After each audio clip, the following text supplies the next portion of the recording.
Good evening, everyone, and welcome to this special Wheeler Centre event, How on Earth Climate Solutions Now.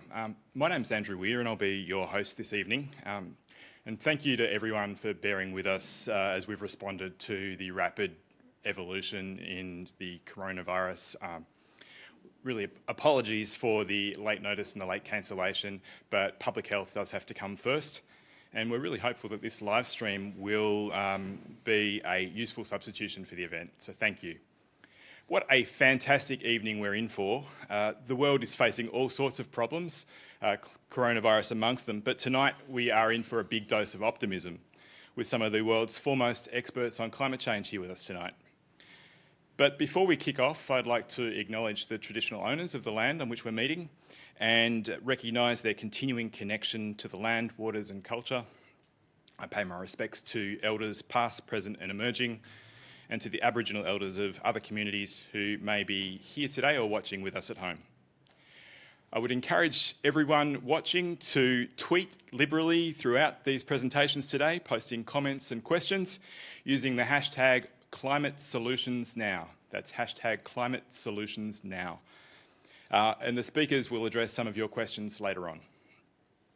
Some of you are probably wondering who I am. Why has the Wheeler Centre chosen me as the host for this evening? I recently published a book called Solved, which addresses some of the big challenges facing the Earth and shows how the many countries around the world are tackling some of the biggest problems. I discovered that Iceland is well on its way to achieving gender equality at work and at home, that the United Kingdom has reduced violent crime by 3/4 since the 1990s, that Singaporean students beat almost all others in maths and reading, that South Koreans will soon live longer than almost anyone else on Earth, that the US city of Boston, the epicentre of biotech, has the most innovative square mile on the planet. And I also discovered that many countries are well on their way to addressing climate change. Denmark will achieve 100% renewable electricity by 2030. The UK has almost halved its per capita emissions over the last couple of decades. The solutions to many of our biggest problems do exist if we look in the right places. And in the atmosphere of doom and gloom, there is a good reason to be optimistic. And tonight, with two of the world's leading thinkers on climate change with us, there's a good opportunity for us to explore some of those solutions, to provide us with a dose of optimism about our capacity to tackle some of the enormous challenges of climate change. And our first speaker is Christiana Figueres, who's a Costa Rican citizen, and she was Executive Secretary of the United Nations Framework Convention on Climate Change between 2010 and 2016. During her tenure at the UNFCCC, Ms. Figueres, she brought together national and subnational governments, corporations and activists, financial institutions and NGOs to jointly deliver the historic Paris Agreement on climate change, in which 195 sovereign nations agreed on a collaborative path forward to limit future global warming to well below 2% and strive for 1.5% in order to protect the most vulnerable. Along with Tom Rivett-Carnac, she's the author of a recent book called The Future We Choose, Surviving the Climate Crisis. Please welcome Christiana Figueres. Thank you. Thank you, Andrew. Thank you for being here. And our next speaker is Ross Garnaut, a professional research fellow in economics at the University of Melbourne. In 2008, Ross produced the Garnaut Climate Change Review for the Australian Government. He's the author of many books, including the best-selling Dog Days of 2013. And his most recent book is Superpower, Australia's Low-Carbon Opportunity. Ross, thank you for being here with us tonight as well. Good to be here. So firstly, Christiana, I was wondering, in your book, you tell us that it is not too late and there's still time to stave off the worst effects of climate change. And you describe the next 10 years as the critical decade. Why is that? Well, because that's what science says, not that I have invented it, nor has my co-author, Tom. Science has been telling us, and in fact, Ross has been telling us this in 2008, that we have been running out of time. And we have successfully denied, diluted, and delayed action on climate change to the point where we've basically painted ourselves into a corner now. And the fact is that we continue to emit so many greenhouse gases per person, per country, per year, that we are about to go over a very dangerous tipping point that would unleash a cascade of tipping points in several ecosystems from which we would never recover, and that would tip our global economy into completely unmanageable conditions and humanity into uninhabitable conditions. So before we do that, we actually have 10 years. And over this decade, which you could either see as the critical decade or perhaps as the golden decade, depending on what perspective you take, but it is the next 10 years that are going to decide whether we take the road of destruction or whether we take the road of regeneration. And that is basically the choice that we are collectively making as we speak.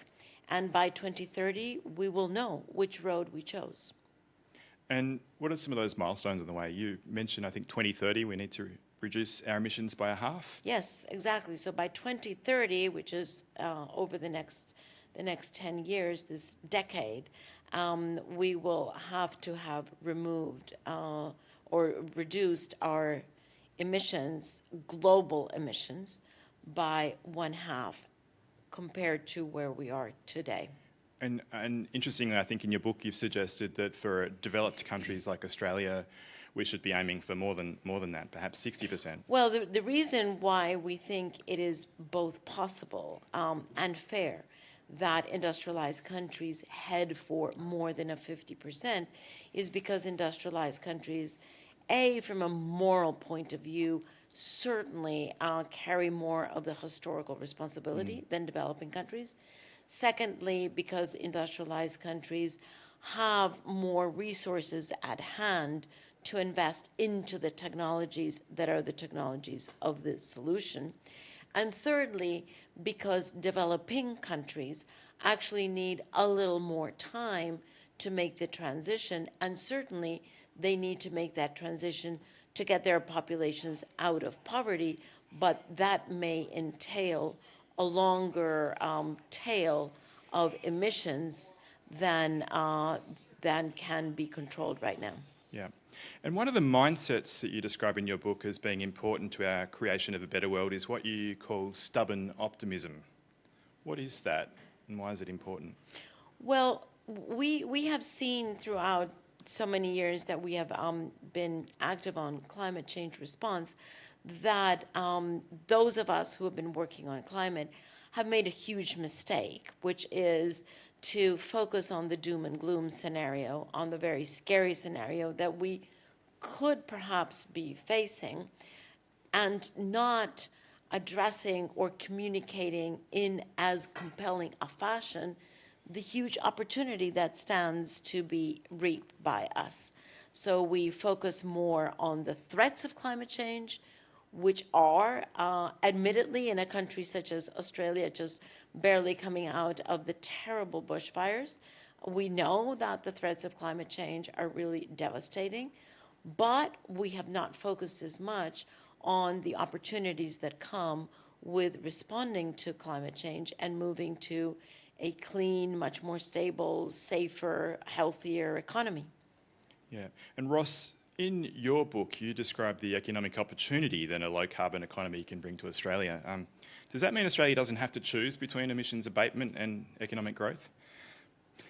Well, I've come to the conclusion now, and it's a different conclusion than that which I reached a dozen years ago, because circumstances have changed, that if we got on with the job, moving quickly in the transition, we'd actually be better off economically. That statement's a statement about Australia. Not every country has the same opportunities as Australia, but we've got the best combinations of solar and wind resources in the world. We've got as good, probably better opportunities for sequestering carbon in the landscape, especially in comparison with our population. Huge areas of semi-arid country that are capable of holding much more carbon. That opportunity for capturing carbon in the landscape accompanies another opportunity to have access to low-cost biomass, renewable sources of raw materials for plastics and chemical manufacturers, that much richer opportunities than other countries. So use these well, and Australia has a lot of new areas of economic activity, economic competitiveness on a global scale. Use these well, and moving quickly to a zero emissions economy could see us with expanded prosperity. That's not a conclusion I came to in 2008.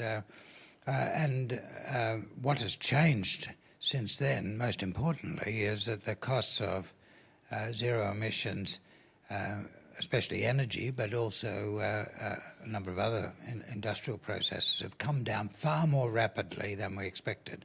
Whereas in 2008, the cost of solar energy was about 10 times as high as the cost of coal alone for a generation plant. Today, the total cost of solar energy, capital cost and operating cost, is no higher in Australia than coal alone for a coal generation plant. So in these new circumstances, you'd have to deny the economics to decide to build a new coal generator. If you want low-cost energy, you don't repeat the investment patterns of the past.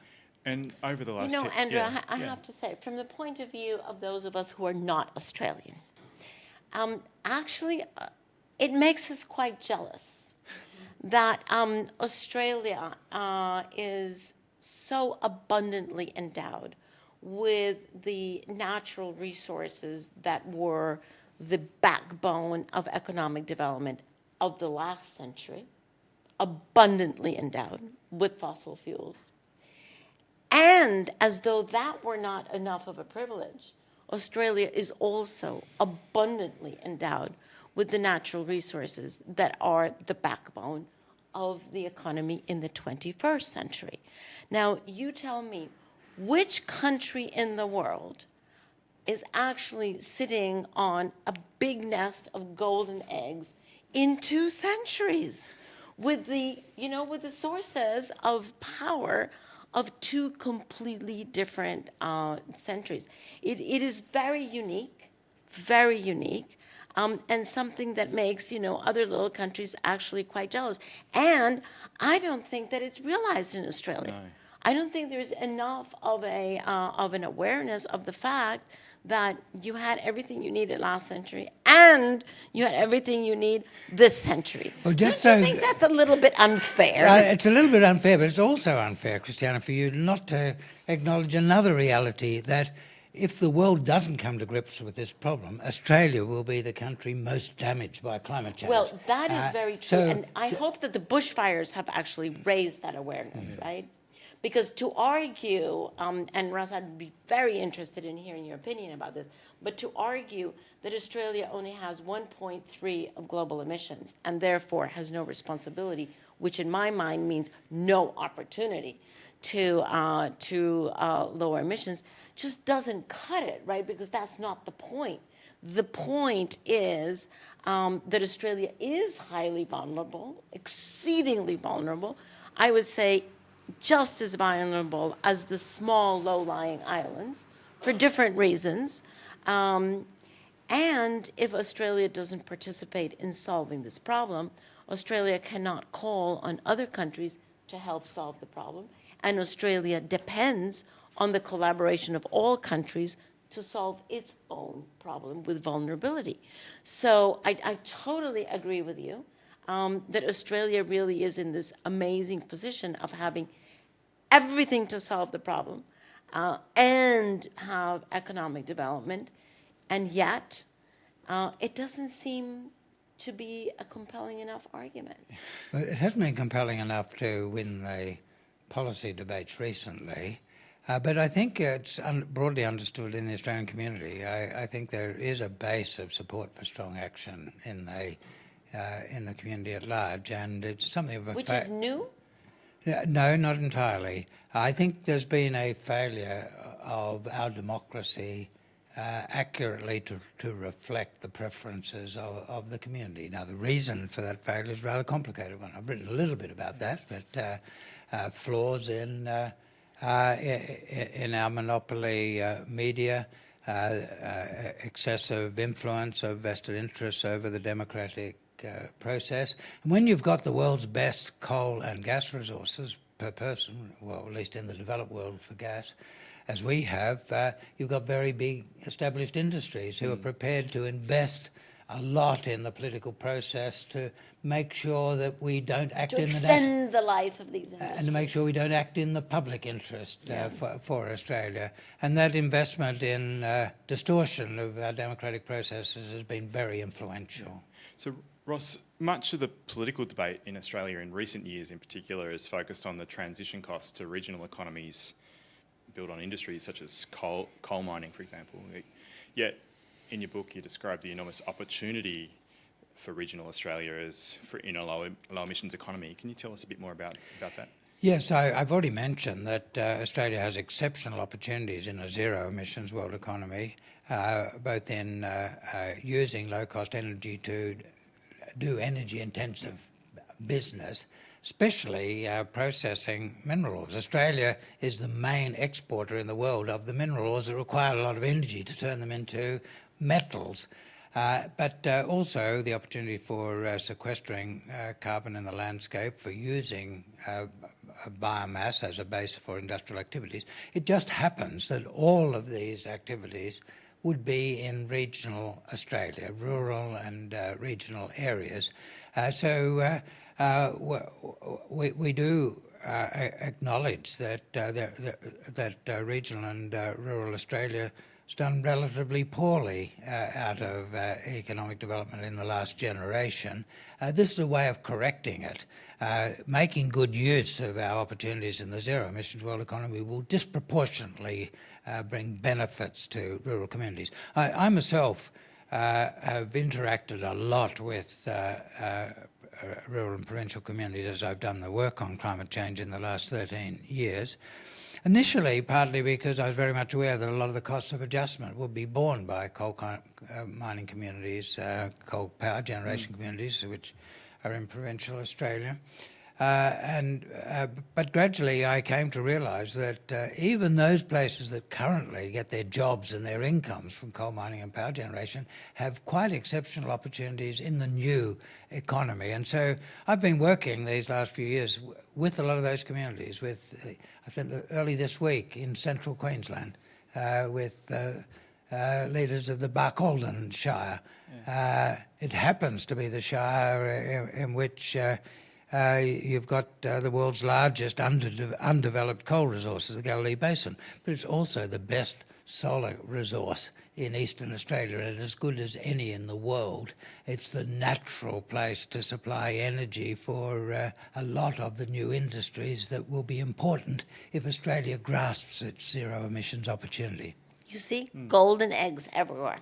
Yeah. So climate change. So both of you have really reframed climate change as an opportunity, or at least something to be optimistic about. No, I think it's important to differentiate those two things, Andrew. Yeah. Climate change is undoubtedly the deepest and broadest threat to humankind, to flora and fauna. There's no doubt about that.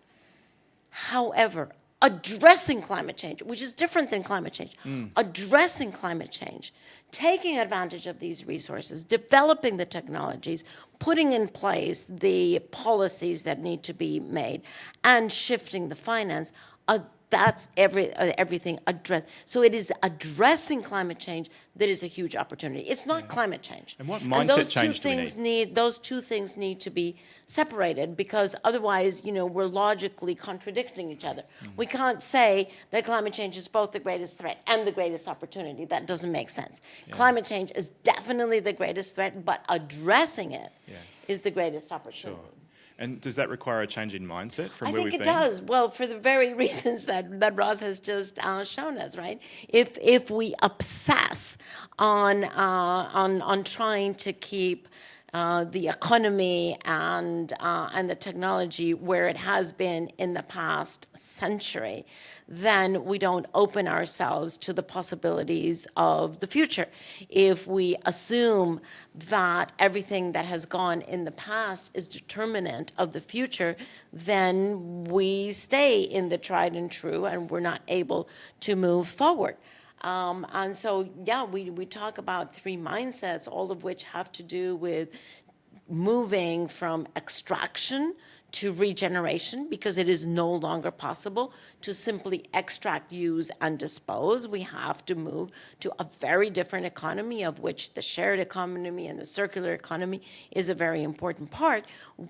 But understanding that we have in this period, in the Anthropocene period, which is the geological period that started in the 50s, we have destroyed so much that it is no longer enough to simply remove human pressure. It's not enough anymore. We actually have to very actively regenerate and reinvest and refertilize those ecosystems that we have quite, perhaps unintentionally, but very decidedly destroyed, because otherwise we just don't have the environmental context to be able to continue to prosper and thrive. Now, just to remind everyone at home watching this at the moment, just if you would like to pose a question to these two, you can use the hashtag #ClimateSolutionsNow, and we'll get to some of those questions a bit later on. Ross, you focus on some very practical things you suggest the Australian government could do in the short term to set us on the path to net zero emissions. What are they? And Yes, I deliberately focused on things that do not contradict positions that the current government took to the last election. Now there are other things that would be very helpful, but they're not going to be done in this Parliament. And so in my recommendations, I focus on things that are consistent with the commitments, the electoral commitments of the current government. Well, in the energy area, the transition to zero emissions energy, which I think we'd be richer, have better employment and incomes if we went quickly to that. And I think we could go quickly, but I suggest they're doing more through established institutions, the Australian Renewable Energy Agency, the Clean Energy Finance Corporation, and extending the mandate of these bodies to put resources into zero emissions industry beyond renewable energy, so that you're using the renewable energy in industry. We had a very important review of problems with the energy sector a couple of years ago by our ACCC, the Australian Consumer and Competition Commission. They recommended for purposes of efficiency in the energy sector as a whole, not especially for clean energy, the underwriting of new investment of certain kinds under certain conditions. That would have the effect of reducing some barriers to long-term investment in zero emissions energy. I think we could get a long way with that without the government committing itself explicitly to favour renewable over established energy forms. I think there are huge opportunities for sequestering carbon in the landscape. Need mechanisms for farmers and other people with responsibility for managing land in rural Australia, Indigenous communities with responsibilities for native title and in other ways, as well as farmers, to have access to markets. If you don't have an emissions trading scheme, if you don't have a domestic market, your government has to help the creation of markets. We've got a base for that in the Emissions Reduction Fund, which the Abbott government established. The current government before the last election suggested putting a couple of billion more, 2.6 billion more into that by 2030. I'm suggesting put it all in now in this Parliament. That doesn't actually contradict any commitment. And then that will develop early momentum and then extend that by requiring our extractive industries to offset their what we call fugitive emissions, their emissions from LNG production or coal mining, by purchasing offsets from the farm sector, from the land sector. And so that would provide a market for continued sequestration in the landscape. This last measure is being supported by some of our major LNG companies who, at a board level, are recognising that we can't just freeload on the rest of the economy and the rest of the world by releasing carbon dioxide from our activities without offsetting. So there's a base for that, and as I recommend in the book that we build on that base. So these are very practical ideas that are potentially politically acceptable to our current government. But Christiana, whereas Ross focuses on these very practical ideas of working with the government of the day, you urge us all towards civil resistance along the lines of that practiced by Extinction Rebellion. And why do you advocate that approach as opposed to? I don't think they're mutually exclusive. No? I think they actually have to go hand in hand. If you look at history, you recognize that no major social, economic, or political transformation has ever occurred without civil disobedience. And when I say civil disobedience, I'm talking about peaceful within the law demonstrations. So you look at women's right to vote in the UK. Had it not been for the suffragettes on the streets, it would have been going for still many years without women being able to vote. Same thing with civil rights movement in the United States. Had it not been for mass demonstrations, we still would have very different laws for many years after that. South Africa, apartheid. So, and the transformation that is called for now is no smaller. In fact, it is even greater than any of these three and many others that we have seen. And what the literature shows is that you don't actually need 100% of the population out on the streets on any issue. You only need 3.5% of the population, and then the politics switches. So all of the very practical suggestions that Ross puts forward need to have political support, because otherwise they don't move forward. They don't move forward on their own. If they did, we would already have them. You need the political policy incentives in order to move them forward. And in order to change the political landscape and be able to create the openness for that, you need public pressure, which doesn't need to be violent. In fact, should never be violent. It should always be peaceful. It should always be within the law. But there does have to be, and I think the various different movements that are out there on the street, Fridays for Future, being led by so many young women around the world. But other movements, what they're doing is they are changing the conversation.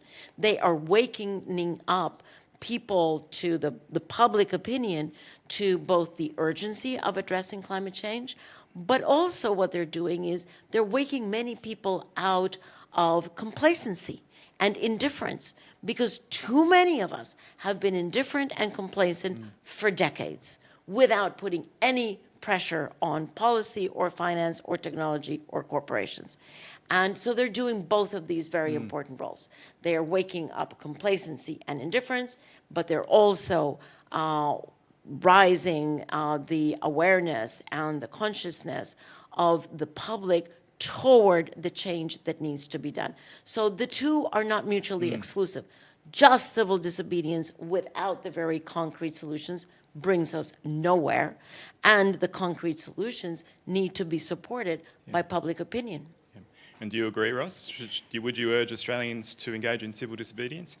Well, I think it does depend on the case and does depend on the nature of the civil disobedience. And I agree with Christiana's view of the role of civil rights movement in the United States and and the resistance to apartheid. But Christiana, if I can correct your history on women's voting rights, sure, without Emily Pankhurst and the suffragettes and severe disruption in London, Britain wasn't ready to give votes for women, but more than a generation before America, more than a generation before Britain, our women had a vote through gentle democratic processes. Yes, no, and it's a very good clarification. Where the change does occur, then brilliant.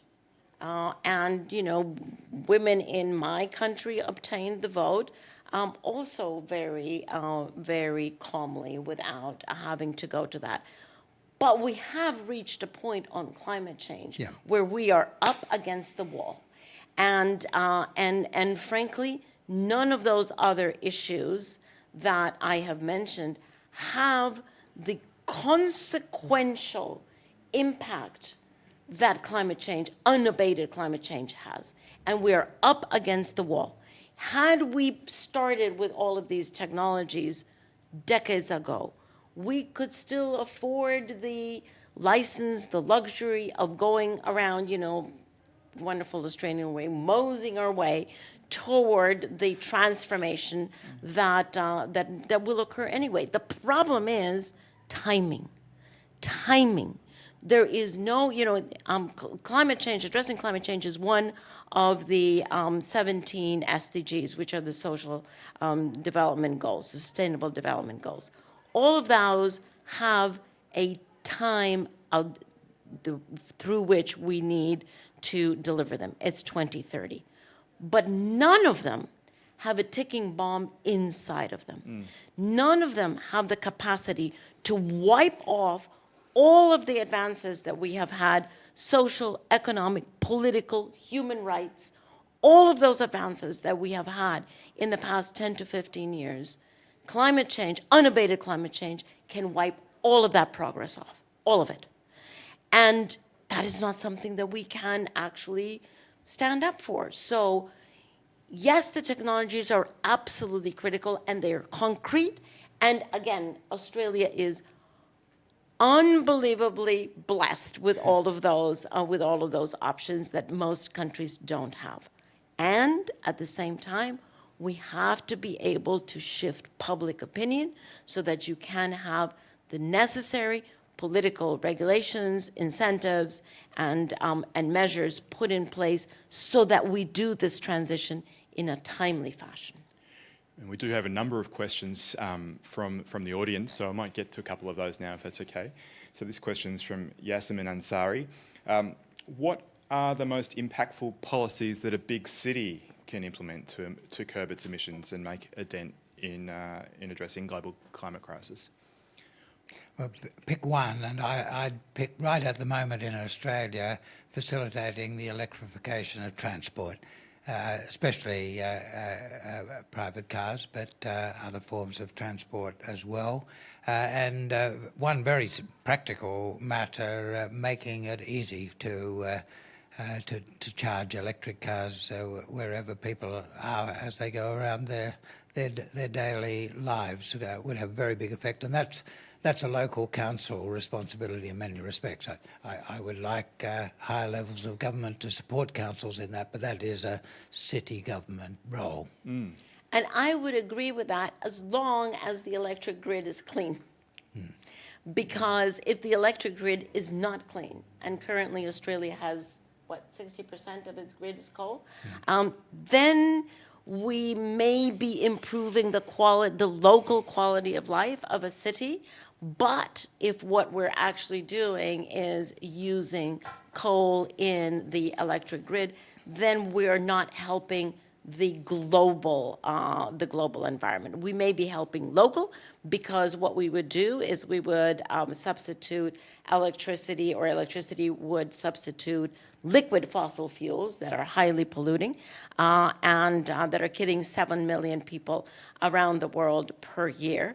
So yes, it would be much better for local particulates that would not be in the air and wouldn't kill our lungs. but we're not doing well by the global health. And so we have to be able to find the sweet spot between what are the measures that help local quality of life of human beings as well as the planet, the health of the planet. So I would definitely go with electrification in systems that have clean energy. And in systems that don't have clean energy, I would actually go with everything that has to do with efficiency, because that is always the forgotten solution.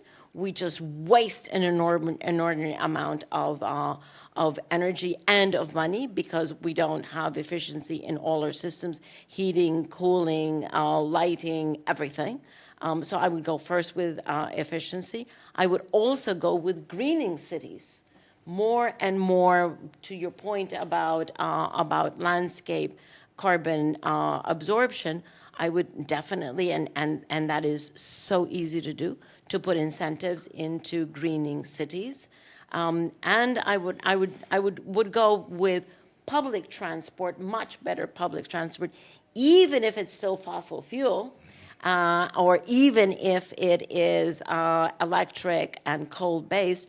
I would definitely go to public transport because it takes some other smaller vehicles off the road. And let's agree on moving quickly to zero emissions electricity Totally. at the same time as Indeed. electrification. Of course.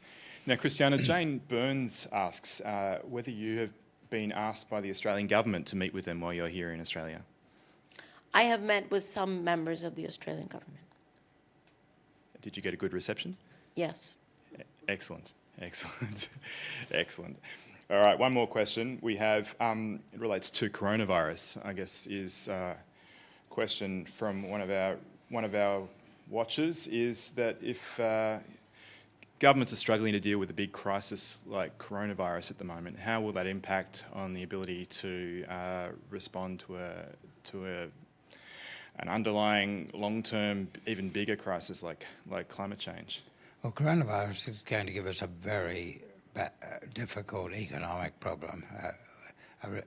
It's a very powerful recessionary influence, and that's a time when governments are going to be required to increase public expenditure and to provide incentives for increased private expenditure. This is actually a great time for big investment in the new economy, in the zero emissions economy, a time when you get the additional benefit of acceleration of economic activity. So I'm not predicting that this will necessarily be a theme of stimulus packages, but it's a time when it could be a theme, and that would be really good economic policy, a really good response to the coronavirus impact on the economy, as well as accelerating the transition we have to make.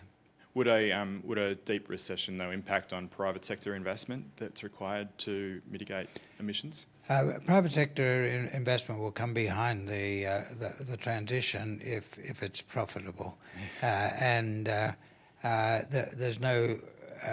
And so this is a time when government focusing on incentives for the right kinds of investment can get a very strong response, because there aren't competing uses of private and public investment. So I would totally agree with Ross on that one, of course, because there is there's nothing else out there that can be intelligently used as a global project to stimulate an economy that is either sluggish or dipping into recession. There's nothing as powerful as first public investment and incentives, and then pulling in the private to completely transform an economy and be able to pull it out of where it's going to be very soon in the hole. And you can compare it, it's a strange comparison, but when a country has come out of a period of conflict or war, you always see the government moves in with major investments into public works that bring job, that bring stimulus, that really supports the activity of the private sector to bring the economy back up. And that's always been done. You see that quite across the board. And this is the moment, as Ross says, this is the moment to make that investment. The longer we stay tied to the fossil fuel structure, the more expensive it's going to be to pull us out. Yeah. And to do so in a moment of economic abundance is not a wise thing to do. It is absolutely the perfect moment to do this when we are having a moment of, let's call it pre-recession, but we don't know how long the pre is going to last. It is just the perfect moment. So we need an emissions abatement focused stimulus package, essentially. Well, I wouldn't even call it the emissions abatement. I would call it welcome to the 21st, to this 21st century. The modernization. What we need is to modernize. Honestly, you look at the grids here in Australia, they all need to be interconnected. They need to be upgraded. They need to be smart. You look at energy generation, that also needs to be modernized. You look at transport, that also needs to be modernized. It is not just emission abatement. That is the negative way of looking at it. It is the investment into modern Australia. That is what is exciting. That's a great note to finish on. But I do have one last question for both of you. Do we have the solutions to tackle climate change? Can we do it? And are you optimistic? Quick response, Ross. Yes to the first, yes to the second, a qualified yes to the third. The yes depends on the effectiveness of our democracy. When I look at how we've handled big problems in the past, our democratic processes have been up to the challenge. I'm optimistic because I don't think it's yet beyond our democracy to meet the challenge. Christiana? Yes to the first, yes to the second, and to the third. Here's the question. Do we have any other option? And my answer to that is no. We do not have the option of not addressing climate change in a timely fashion. Because again, the consequences are so dire that none of us want to have that on our watch. So I conclude yes to the third. Fantastic. Well, that concludes tonight's session. Thank you to the team at the Wheeler Centre. The Wheeler Centre is now 10 years old, a really integral part of Melbourne's cultural life. The team here have done a great job responding very quickly to the challenges that we faced. They have an impressive events program, and in light of the current restrictions, I'd urge you all to keep an eye on the Wheeler Centre website for further updates. And a reminder again too about the books by tonight's authors. They're now all in bookshops, and if you are self-isolating, perhaps you can order a digital copy or order an online version. Or an audiobook? Or an audiobook, indeed. So we have The Future We Choose, which is Christiana's book, Superpower by Ross, and my book as well, Solved. Thank you all for tuning in. Thank you, Christiana. Thank you, Ross. And I wish you all a good night. Thank you, Andrew. Andrew. Thank you.